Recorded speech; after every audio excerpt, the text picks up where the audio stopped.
잔잔한 물 위에 비친 달빛처럼 오늘의 한 구절이 마음에 오래 머물기를 바라며 인사드립니다.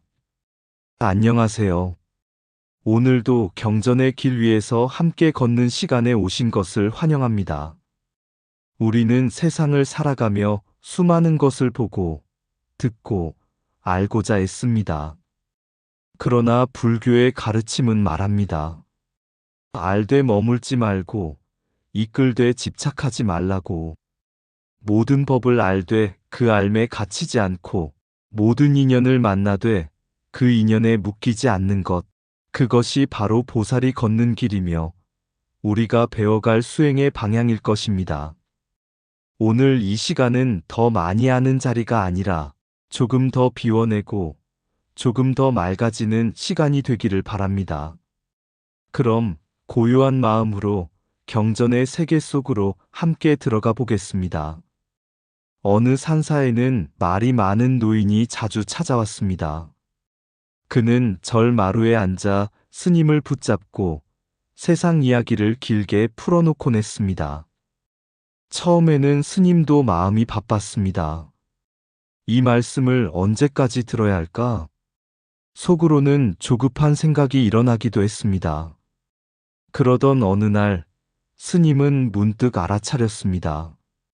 듣되 머물지 않으면 어떨까? 그날부터 스님은 노인의 말을 막지도 쫓지도 않았습니다. 그저 바람이 지나가듯 듣고 필요한 말만 짧게 건넸습니다. 노인은 여전히 말을 했고 스님은 여전히 듣고 있었지만 그 사이에는 더 이상 얽힘이 없었습니다. 시간이 흐르자 이상한 변화가 생겼습니다. 노인의 말은 점점 잦아들었고 어느 날은 스스로 말했습니다. 스님, 이상하게 여기 오면 마음이 편해집니다. 말을 많이 하지 않아도 괜찮네요. 스님은 미소만 지었습니다. 그 순간 스님은 깨달았습니다. 무언가를 고쳐주려 애쓰지 않아도 붙잡지 않고 밀어내지 않으면 사람은 스스로 제자리를 찾아간다는 것을. 이것이 바로 불교에서 말하는 이끌되 집착하지 않는 자비, 알되 머물지 않는 지혜였습니다. 그리고 그날 이후 스님은 더 이상 누구를 가르치려 하지 않았습니다. 다만 흐르는 강물처럼 함께 있을 뿐이었습니다. 깊은 산속 한 사찰에 젊은 수행자가 있었습니다. 그는 누구보다 열심히 경전을 공부했습니다. 글귀 하나도 놓치지 않으려 했고 의미를 붙잡기 위해 밤늦도록 애썼습니다. 어느 날 그는 스승에게 말했습니다. 스님, 이제는 조금 알 것 같습니다. 모든 법이 공하고 비상비무상이라는 것도 이해가 됩니다. 스승은 잠시 그를 바라보더니 마당에 떨어진 낙엽 하나를 집어들었습니다. 이 낙엽이 무엇이냐? 낙엽입니다. 스승은 고개를 저었습니다. 그렇다면 낙엽이 아니면 무엇이냐? 수행자는 잠시 머뭇거리다가 대답했습니다. 공입니다. 그 순간 스승은 낙엽을 바람에 날려보내며 말했습니다. 지금 너는 낙엽에도 머물고 공에도 머물고 있다. 수행자의 마음이 멈칫했습니다. 스승은 조용히 말을 이었습니다. 낙엽이라 해도 머무름이고 공이라 해도 머무름이다. 참된 지혜는 아는 데 있지 않다. 알되 거기에 머물지 않는 데 있다. 그날 이후 수행자는 공부하는 방식을 바꾸었습니다. 글을 외우는 대신 글이 사라지는 자리를 바라보았습니다. 생각이 일어나면 그것을 따라가지 않고 사라지는 것을 지켜보았습니다. 어느 날 바람에 흔들리는 나뭇잎을 보다가 문득 아무 이름도 붙지 않는 순간이 찾아왔습니다. 그는 깨달았습니다. 이것이구나. 모양이라 해도 틀리지 않고 모양이 아니라 해도 틀리지 않다. 그러나 그 어느 쪽에도 머물지 않는 것. 이것이 바로 불교에서 말하는 비상비무상, 무소분별의 지혜였습니다. 그날 이후 그는 더 이상 알았다고 말하지 않았습니다. 다만 매 순간을 가볍게 지나갈 뿐이었습니다. 마치 금강처럼 단단하지만 어디에도 걸리지 않는 빛처럼 말입니다. 아는 순간이 끝이 아니라 머물지 않는 순간이 시작이다. 모양이라 하면 갇히고 모양이 아니라 하면 또 다른 틀에 갇힌다. 참된 지혜는 답을 얻는 데 있지 않고 답에 머물지 않는 데 있다. 공을 알되 공에 머물면 이미 공을 잃은 것이다. 모든 법을 보되 그 법에 붙잡히지 않는 것이 자유다. 분별은 이해를 돕지만 집착은 진리를 가린다. 아는 마음이 일어날 때 내려놓는 마음도 함께 일어나야 한다. 옳다함에 머물면 다툼이 생기고 머물지 않으면 길이 열린다. 이름 붙이는 순간 세계는 좁아지고 놓아버리는 순간 세계는 넓어진다. 지혜는 쌓는 것이 아니라 걸리지 않는 것이다. 생각은 흐르게 두고 마음은 붙잡지 말라. 아르마리는 늘어나도 머무름이 있으면 아직 길 위에 서지 못했다. 모든 것은 드러나되 그 어디에도 머물지 않는다. 붙잡지 않는 알미 곧 금강 같은 지혜다. 아는 것을 내려놓을 때 비로소 진리가 스스로 드러난다. 비가 조용히 내리던 어느 날 한 젊은이가 산사를 찾아왔습니다.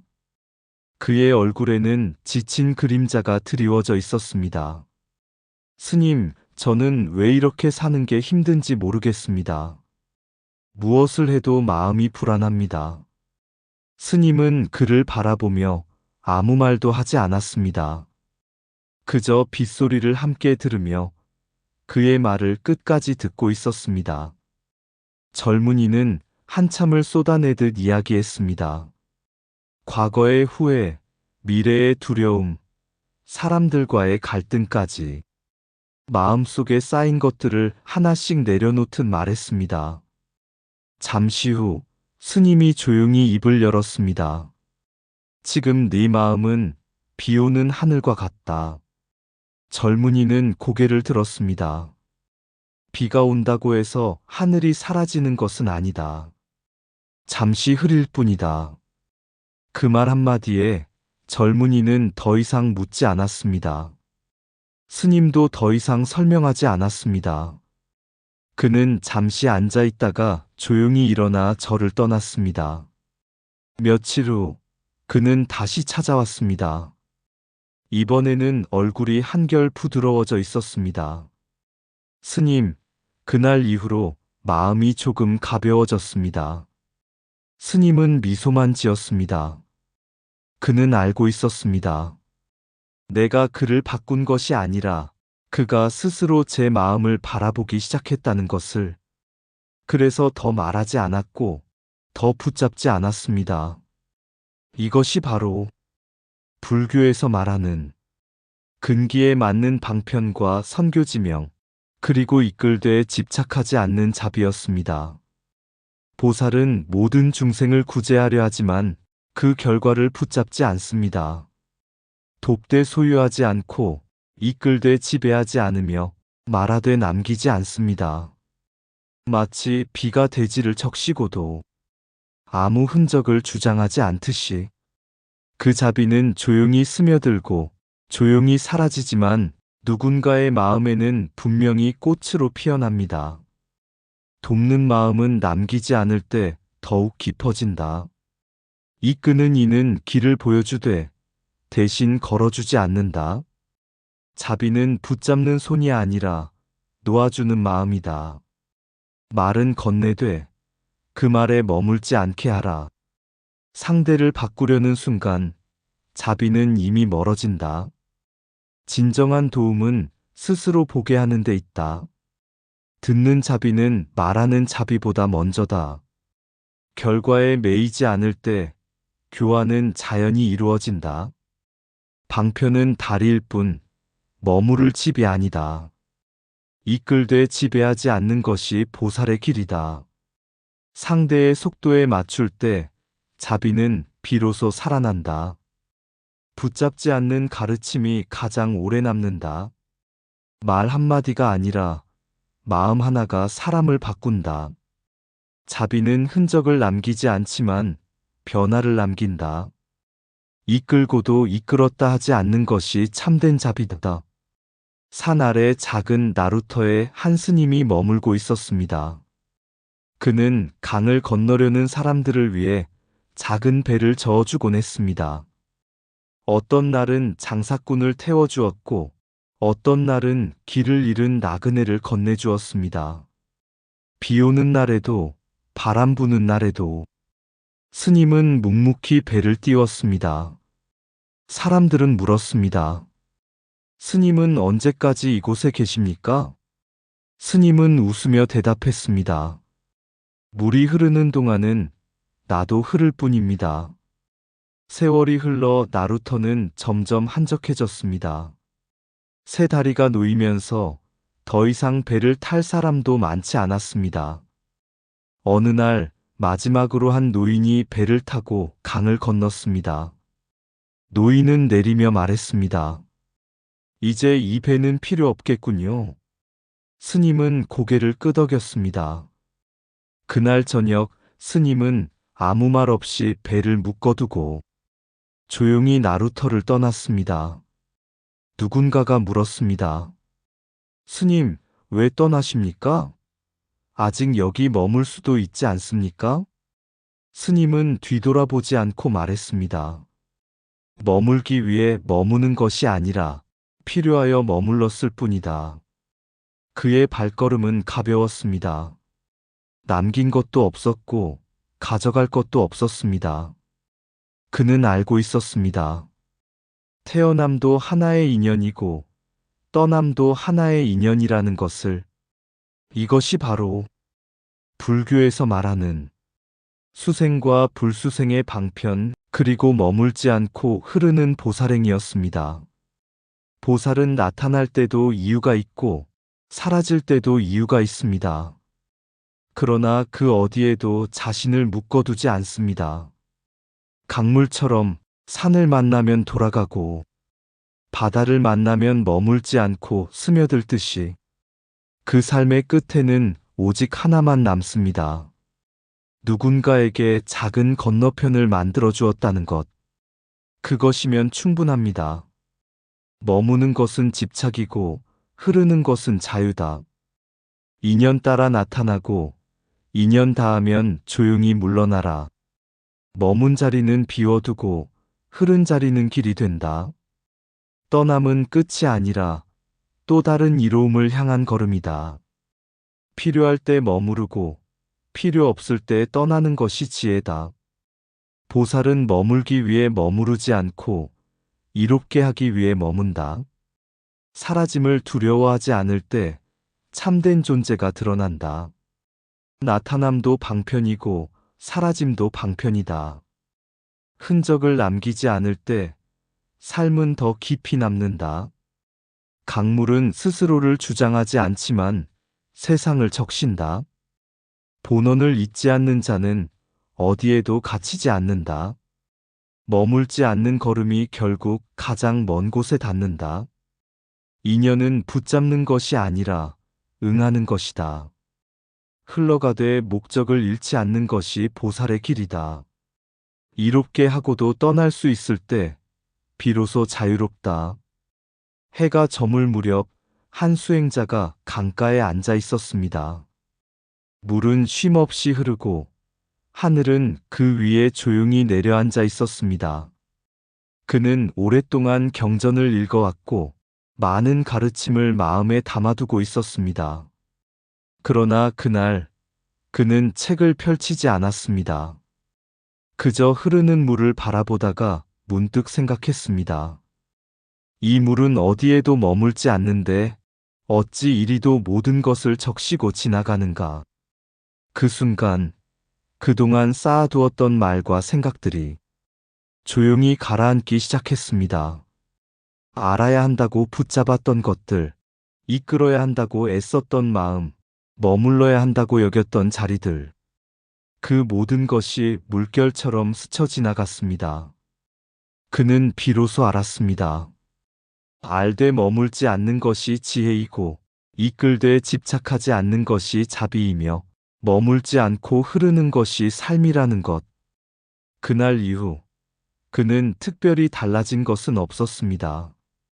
여전히 사람을 만나면 이야기를 듣고, 필요하면 말을 건네고, 인연이 닿으면 조용히 물러났습니다.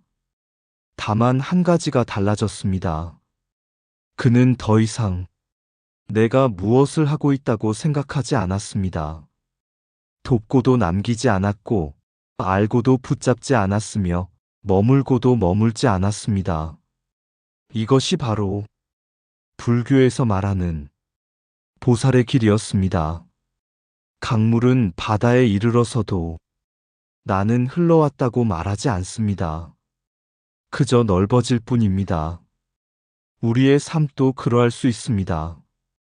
무언가를 이루려 애쓰지 않아도, 누군가를 바꾸려 애쓰지 않아도 그저 바르게 보고 조용히 응하며 가볍게 놓아버릴 때 어느새 우리는 누군가의 길이 되어 있을지도 모릅니다. 말없이 스며들고 흔적 없이 남는 길처럼 알았다 말하는 순간 이미 마음은 머물고 놓았다 생각하는 순간 또 다른 자리에 앉는다. 그래서 바람은 말이 없고 물은 이름을 갖지 않는다. 흐르기만 하기에 모든 것을 적시고 머물지 않기에 어디에도 갇히지 않는다. 한 생각 일어나면 그저 바라보고 한 인연 다가오면 그저 응할 뿐 붙잡지 않으니 떠남도 가볍고 남기지 않으니 머문도 막다. 이끌되 흔적 없고 돕되 이름 없으며 알되 머물지 않는 그 자리에서 비로소 길은 길이 된다. 말없이 흘러가며 조용히 스며드는 삶. 그것이 오늘도 누군가의 건너편이 된다. 이상 붓다의 복과 지혜였습니다. 오늘도 복지구족한 날 되세요. 구독과 좋아요는 붓다의 복과 지혜를 밝히는 큰 자비의 등불이 됩니다.